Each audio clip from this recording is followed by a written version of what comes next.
if the man everyone calls perfect is hiding the kind of secret that could destroy not just him but everyone who loves him? The question lingered in the air like a silent whisper, an invisible thread weaving its way through the bustling city of Amuchi town.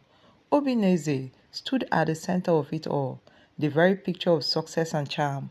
Tall and broad-shouldered, his skin glistened like polished ebony under the harsh Nigerian sun. His tailored agbada spoke of wealth, while his disarming smile hinted at humility. He was the golden boy of Amuchi, the one everyone admired, the one everyone wanted to be like or be with. From the elderly traders at the market to the young boys playing football in the dusty street, Obinna's name was spoken with reverence. To the town's elder, he was the perfect son. To the church congregation, the epitome of faith and generosity.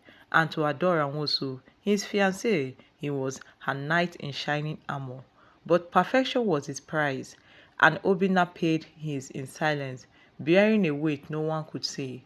Adora, my darling, we will have the wedding of the decade, Obinna had just said the night before, his deep voice smooth like honey. Adora's laughter filled the room, her excitement contagious. She was everything Obinna had ever wanted in a wife. Beautiful, intelligent and kind. Her delicate features lit up with every mention of their big day. It was just 2 weeks away and the entire town buzzed with anticipation. I trust you, Obinna, she said, her voice soft but certain.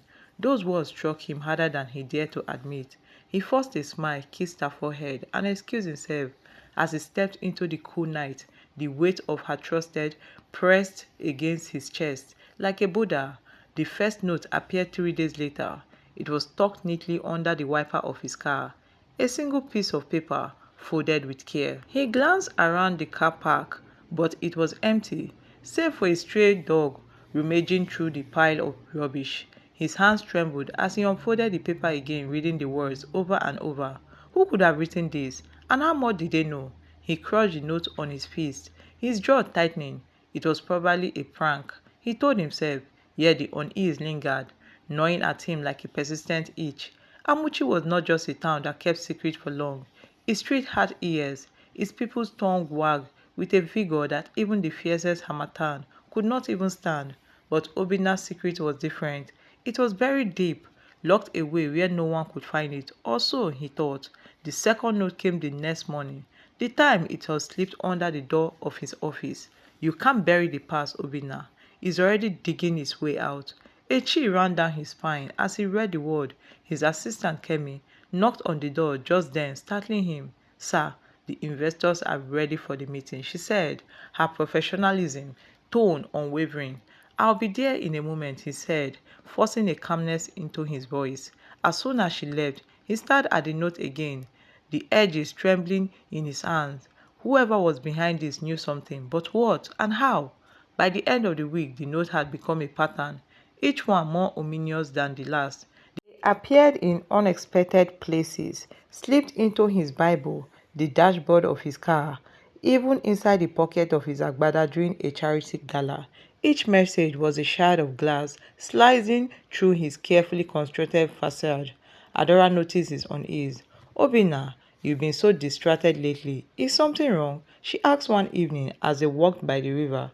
It's nothing, my love, just walk, he replied, his voice steady, but his eyes betraying him. Adora searched his face, her brow furrowed, but she chose to believe him. The night the final note arrived, Obinna could no longer pretend. He found it pinned to the door of his home, a bold contrast against the rich mahogany wood. You have lived as a king, but every king must face his judgment. Your time is up. He ripped the note off the door, his breathing ragged, his hand shook as he locked the door behind him, double-checking the windows. For the first time in years, Obinna felt genuinely afraid.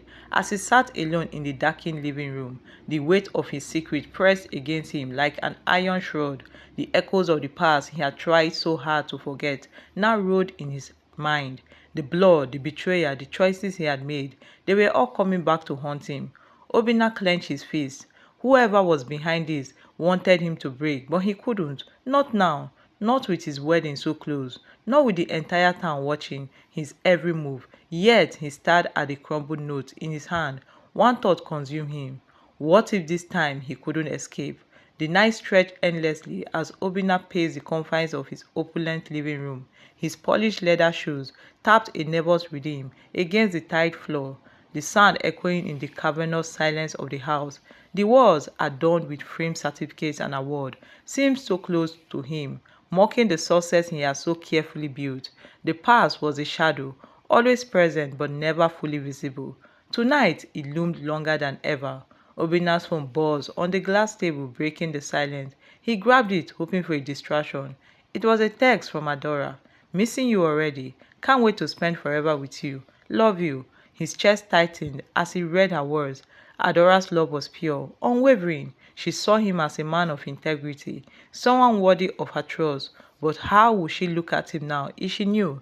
The thought sent a chill through his spine. Obinna quickly shoved the phone in his pocket, his mind racing. Who was sending the note? Was it someone from Amuchi? No, it had to be someone who knew the truth. Someone from the life he had left behind. The following morning, Obinna arrived at his office earlier than usual. The air was heavy with the scent of freshly brewed coffee and printer ink. His assistant Kemi greeted him with her usual efficiency, placing a stack of documents on his desk. "Sir, the client meeting has been rescheduled to 10 a.m. and the caterer has confirmed for the wedding reception," she said, her pen poised over her notepad. "Thank you, Kemi," Obinna replied, his voice flat. He barely heard her as he scanned the room, half expecting another note to materialize. Kemi hesitated. "Sir, is everything okay? You seem tense." Obinna forced a smile.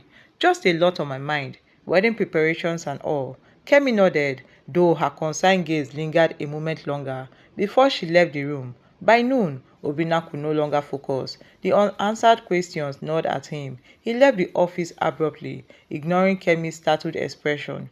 Driving aimlessly through Amuchi, he found himself on the outskirts of the town, where the roads were less paved and memories were harder to avoid.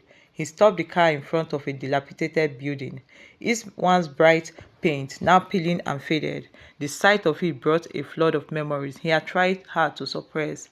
That was where it all began, where his life had changed forever.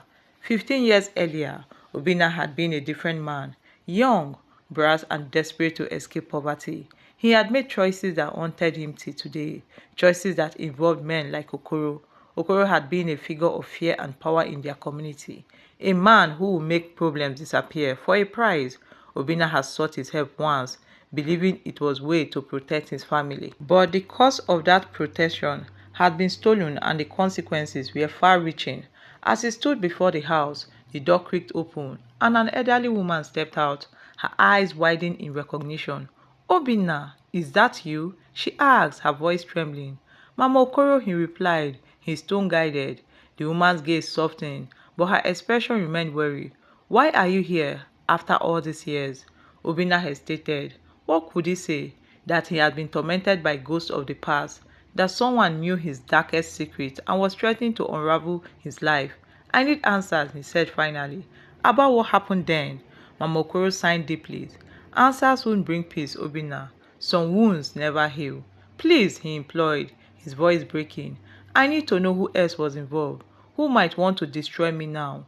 She studied him for a long moment before gesturing for him to follow her inside. The interior of the house was dark and musty, a stark contrast to the bright open spaces Obinna was used to. Mama Okoro led him to a small parlor where a single photograph sat on a dusty mantelpiece. It was a picture of Okoro, his face stern and unyielding. "You were young and foolish, Obinna," she began. "You thought you could control the fire without getting burned. But Okoro, he always knew how deep his claws on people." Obinna's fist clenched. "I did what I had to survive, to protect my family, and others paid the price," she said quietly. "Okoro kept record, of everyone who owed him, everyone who betrayed him. Those records disappeared when he died, but someone has them now." Obinna's blood ran cold. "Who?" Mama Okoro shook her head. "I don't know, but whoever it is, they want you to suffer." As Obinna drove to the town, her words echoed in his mind. Someone had Okoro's record. Someone knew the truth. The pieces of the past that he had tried so hard to bury was resurfacing one by one, and he was running out of time. The drive back to town was a blur of headlights and shadows, Obinna's thoughts spiraling into the chaos. The revelation that Okoro's record were still out there gnawed at him. Every name, every day, every betrayal, all documented, all waiting to be exposed, and his name was undoubtedly among them. As the street light of Amuchi came into view, a sense of unease settled over him. He pulled into his driveway, his grip on the steering wheel tightened as he noticed the faint outline of an envelope tucked into the handle of his front door. His pulse quickened. Another note? Obinna stepped out of the car, his eyes scanning the quiet street. The air was heavy, the silence oppressive. With hesitant steps, he approached the door and plucked the envelope free. Inside was a single sheet of paper, the handwriting as sharp and deliberate as before. The truth will outlast your lies. Sleep while you still can. His breath itched as he read the words. This was no mere warning, it was a promise.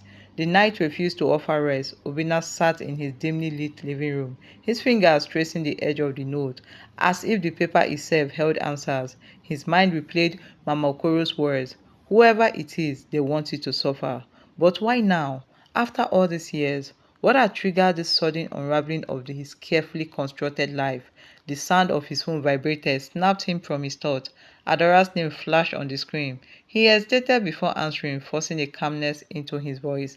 And he didn't feel. Hello, my love, he said. Obinna, you sound strange. Are you okay? Her concern was palpable. Her voice was a balm to his frayed nerves. Just tired. It's been a long day. You've been staying out a lot lately, she replied softly.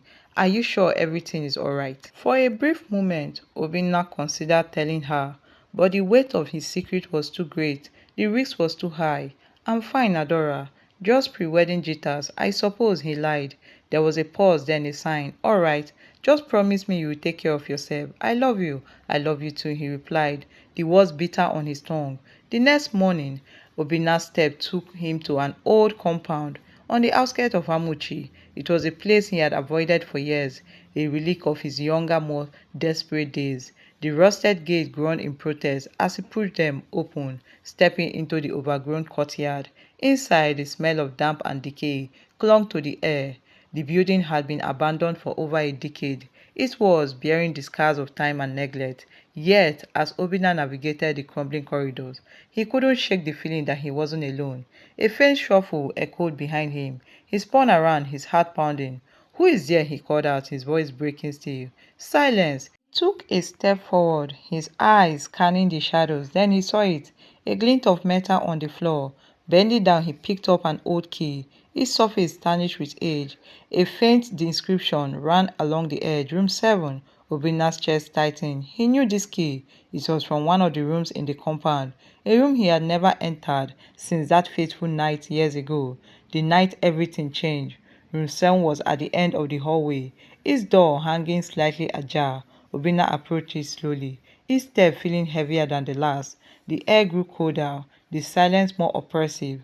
As he pushed the door open, memories flooded back. The room was as he remembered it, a single wooden chair in the center, the walls bare, except for a small cracked mirror. The faint smell of kerosene lingered, a ghost of the past. On the chair sat a small leather-bound notebook.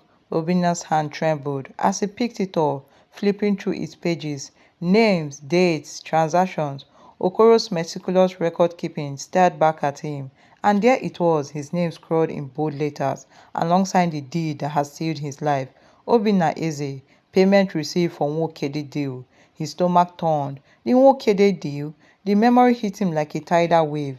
A betrayal that had cost lives, a choice he had made in desperation and fear. And now someone had this notebook, someone who wanted him to pay. Obinna barely made it back to his car, his mind reeling as he sat behind the wheel, the notebook clutched tightly in his hands. His phone buzzed again. This time it was a picture message. He opened it, his breath catching in his throat. It was a photograph of Adora, smiling brightly as she left her office. Beneath it was a single note. Your past isn't the only thing you will lose. Obinna's grip on the phone tightened until his knuckles turned white.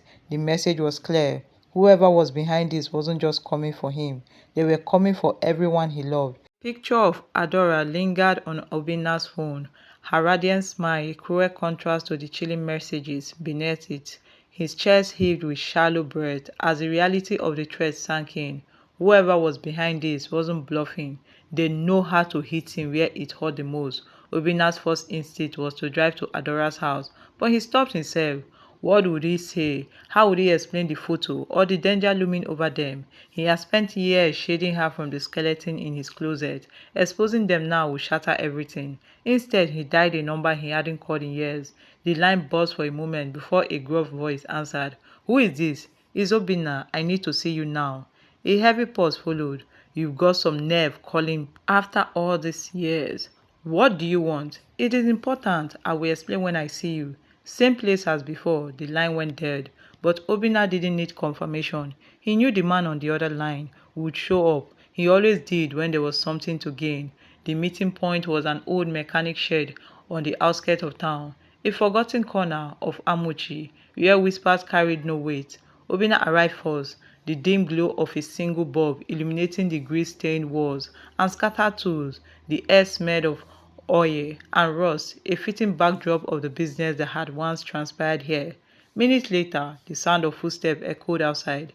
The door creaked open, and in stepped a weary man, with a sharp feature and eyes that darted like predators. "Obinna," the man drawled, his lips coiling in a smirk. "Still running from your shadows, I see."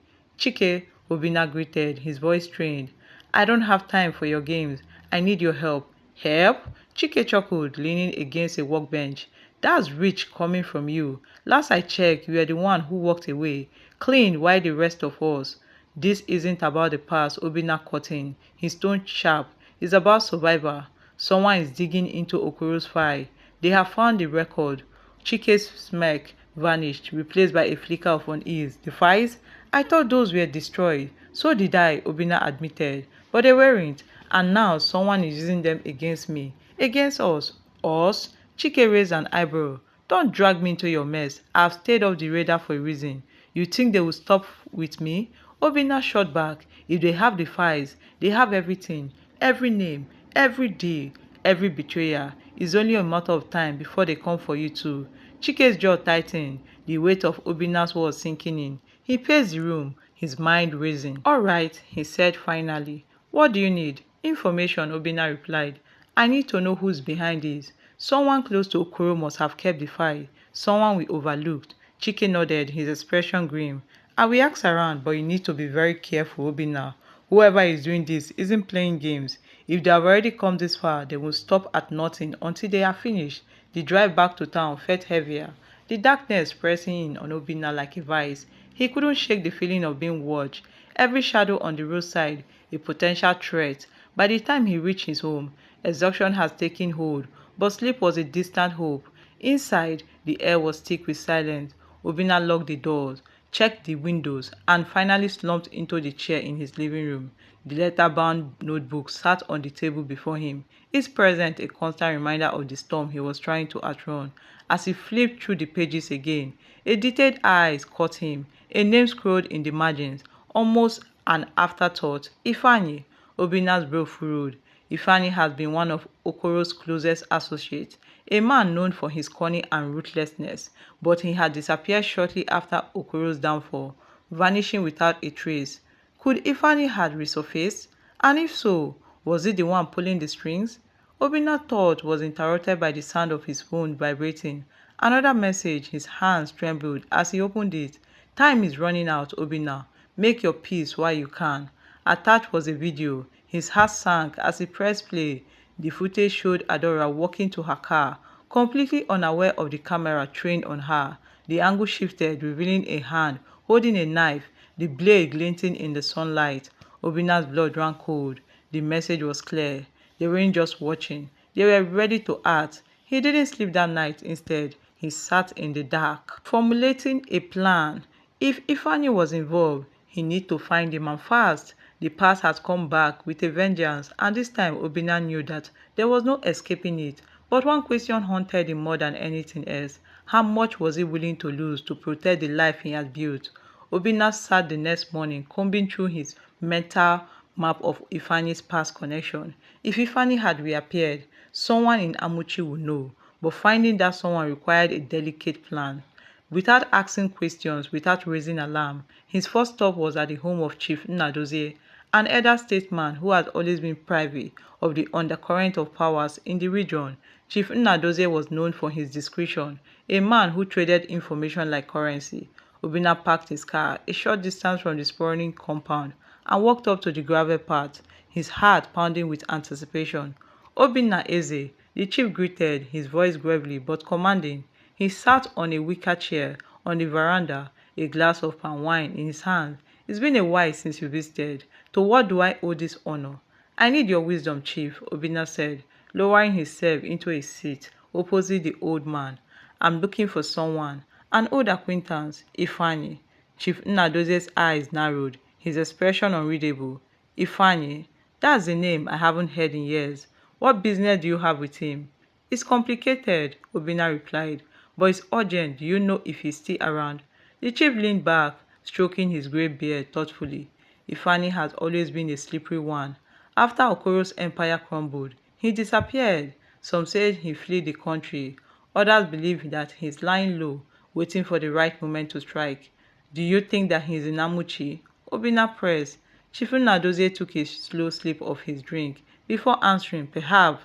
There have been whispers of sighting him in the neighboring towns. But be careful, Obinna. If Ifeanyi is involved in whatever trouble you are in, he won't make it easy for you to find him. Obinna nodded, the weight of the chief's warning settling over him. Thank you, Chief. If you hear anything, please let me know. The other offered a faint smile. Just remember, not every war can be won by facing the enemy head-on. Sometimes survival means knowing when to step aside. By midday, Obinna had exhausted his list of potential informants. The tray was cold and frustration gnawed at him. He parked his car near the town square, contemplating his next move, when a familiar figure caught his eyes. It was Kemi, his assistant, walking briskly towards a cafe. A thought struck him. Kemi had connection friends in high places and low. If anyone had anything and could uncover something discreetly, it was her. Obinna exited his car and followed her into the cafe. Kemi, he called, his voice low but firm. She turned, surprise flashing across her face. Sir, what are you doing here? She asked, glancing around nervously. I need your help, Obinna said, taking a seat opposite her. This stays between us, understood? She hesitated but nodded. Of course, sir. What is going on? I'm looking for someone. An old associate named Ifeanyi. He's connected to some trouble from my past. Have you heard anything about him? Her brow furrowed in thought. I've heard some whispers, but nothing concrete. Some people say that he was seen near Onitsha, but those are just rumors. Anything help, Obinna said. Keep your ears open. And Kemi, he leaned closer, lowering his voice. Be careful who you talk to. This is bigger than you realize. As the sun dipped below the horizon, Obinna's phone buzzed with a message. It was from Chike. I have a lead. Meet me at the old factory tonight.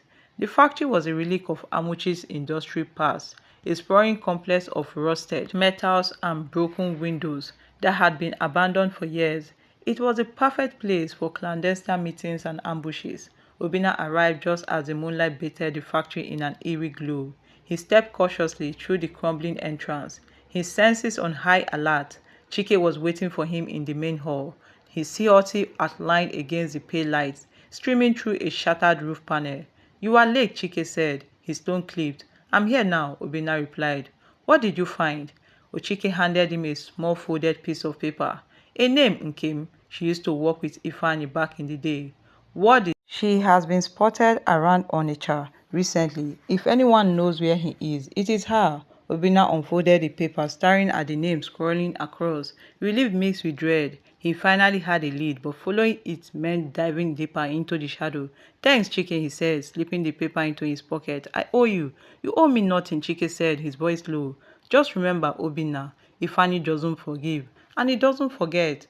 The drive back to his house was tense, the weight of the day's revelation pressing down on him. As he turned into the driveway, he noticed something strange. The porch light, which he usually off, was on.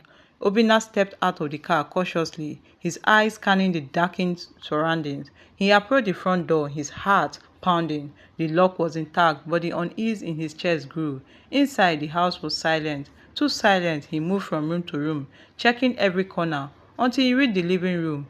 There on the coffee table was a single envelope, With trembling hands, he opened it. The message inside was short but chilling. You are closer than you think, but so are we.